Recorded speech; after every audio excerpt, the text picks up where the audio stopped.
guys, welcome back to Adija Channel. Bersama saya kembali Anis. And hari ni Anis nak buat reaction lagi untuk korang. Jadi, tajuk video kita pada hari ini ialah 5 makanan terkenal di Indonesia yang ternyata warisan Belanda. Okey, jadi video ni Anis ambil daripada channel Mzir. Jadi korang semua jangan lupa subscribe channel Mzir. Dan jangan lupa juga subscribe channel Wadija Channel. Okey, jom kita start. Hey, Wadija Channel untuk anda. Oh, okey. Wadija Channel untuk anda. 1, 2, 3.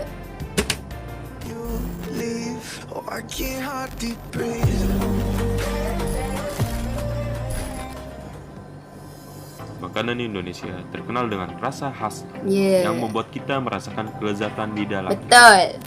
Makanan Indonesia memang terkenal dengan rempah-rempah yang bermacam-macam sampai Betul. Makanan Indonesia semuanya sedap-sedap. Okey, saya pasti sedap punya. Yang kebanyakan digunakan untuk memasak masakan berempah-rempah yang kaya akan cita rasa. Tapi tahukah bahwa ternyata beberapa makanan yang kita kira berasal dari Indonesia itu ternyata adalah makanan yang berasal dari masakan Belanda. Oh. Dalam video kali Korang ini, rasa apa makanan yang kami berasal akan daripada membahas Belanda tu? tentang makanan terkenal di Indonesia yang ternyata adalah warisan dari Belanda. Okey, jom kita tengok. Number 1. 1. Semur. Semur. Kata semur yang kita kenal sekarang ini diambil dari kata semur yang berasal dari bahasa Belanda yang memiliki arti yaitu Rebusan. Di Indonesia, Okey. semur merupakan makanan khas yang dimasak dengan menambahkan rempah-rempah dari Nusantara. Yeah. Karena itu, semur Oh, di nampak Indonesia sedap, lebih ya? enak dimakan dan kaya akan rasa. Berbeda dengan di Belanda, semur di sana hanyalah daging yang direbus dalam waktu Kalau dekat yang Belanda lama tu dia macam dengan sup tambahan gitu kan, kecap, sup yang tomat, jernih tu. dan bawang. Bahkan resep dari kuliner satu ini sudah tercantum pada buku resep tertua di Hindia Belanda yang Wow. diterbitkan dengan nama Groot Nieuw Volledig Oost-Indisch Kookboek. Okey, faham. 2. Nombor Perkedel. 2, perkedel. Bangsa Belanda membuat makanan ini dengan bahan yang berasal dari kentang dan daging. Oh. Dalam bahasa Belanda, perkedel disebut dengan frikadel. Macam cekodok lah kan? Sering kali orang Indonesia menyebut dengan frikadel. Lebih Sehingga pada kurang akhirnya, cekodok lah. Orang Indonesia saat ini menyebutnya perkedel. Hmm. Perkedel bahannya masih sama dengan yang diajarkan oleh orang Belanda pada kita. Tetapi, orang Indonesia menambahkan sayuran atau telur agar lebih enak untuk dikonsumsi dan Kalau agar Malaysia lebih cekodok tu bervariasi. kita guna tepung kan, tapi diorang guna daging dengan kentang 3. dan sayur-sayuran. Kue cubit. Macam tu lah dia tambah. Siapa sangka, Okey. kue yang terkenal di masyarakat ini ternyata berasal dari Belanda. Cara pembuatannya pun juga masih sama seperti zaman dulu.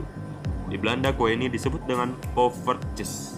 Dicomelnya Bahannya pun makanan masih tu. sama, tidak ada yang berbeda.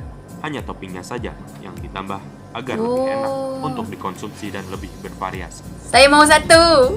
4. Macam sedap Kue je. keju. Kue keju. Kue keju atau dalam bahasa Belandanya kastengels adalah makanan yang juga merupakan Oh, yang ni warisan dari Anis pernah nampak dekat Malaysia. Istilah kastengels berasal Yang kue dari keju dua tu. kata, yaitu kas yang berarti ni keju macam dan stengels yang artinya Selalu tongkat. kalau Yang hari itu raya, makanan dia lah, dia ini letak dalam berbentuk balang. panjang dan berisi keju. Di Indonesia, ukuran kue keju ini hanya seukuran 5 cm. Padahal di Belanda, kastengels ada yang ukurannya lebih panjang dan besar sampai mencapai Kalau kat 30 Belanda tu dia cm. panjang-panjang Kalau dekat Di Indonesia dia kue keju ini sering macam kali 5 dilihat cm pada lah, saat kurang panjang Lebaran dia. atau hari raya lain. Snack ini bisa dijumpai di toko-toko kue lawas yang menyediakan roti dan panganan ringan bergaya tempo dulu. Okey, faham. 5. Lapis legit. Lapis legit. Makanan ini adalah sejenis roti yang manis tetapi berlapis-lapis dan di Belanda biasanya dikenal dengan sebutan spekkoek. Kue ini kemudian Saya rasa macam nak diadopsi makan menjadi kue khas Bila tengok makanan Nusantara. ni. Orang Indonesia sering menyebutnya lapis legit Lapis karena kue legit. ini berbentuk lapisan-lapisan. Dia macam dan legit kalau dekat Malaysia karena kita rasanya panggil yang begitu manis dan macam cheese coat lah kan. Macam lebih kurang cheese coat. sekian dulu dari kami. Jangan lupa subscribe dan like video Gitu. ini. Tamatlah sudah kita punya video pada hari ini. Jadi Macam mana? Korang dah tahu kan apa yang makanan Indonesia yang ternyata warisan Belanda, korang dah dapat tahu kan? 5 apa yang ada. Okay, so makanan dia nampak sedap semua nampak sedap. Okay, and Anis nak kata terima kasih lah sebab watching video ni. Thank you so much. Jangan lupa subscribe, jangan lupa like, jangan lupa tekan butang loceng kat tepi supaya korang takkan terlepas satu video pun daripada Wadidja Channel. Okay, so see you guys in the next video. Wadidja Channel untuk anda. Bye. Wadidja Channel untuk anda.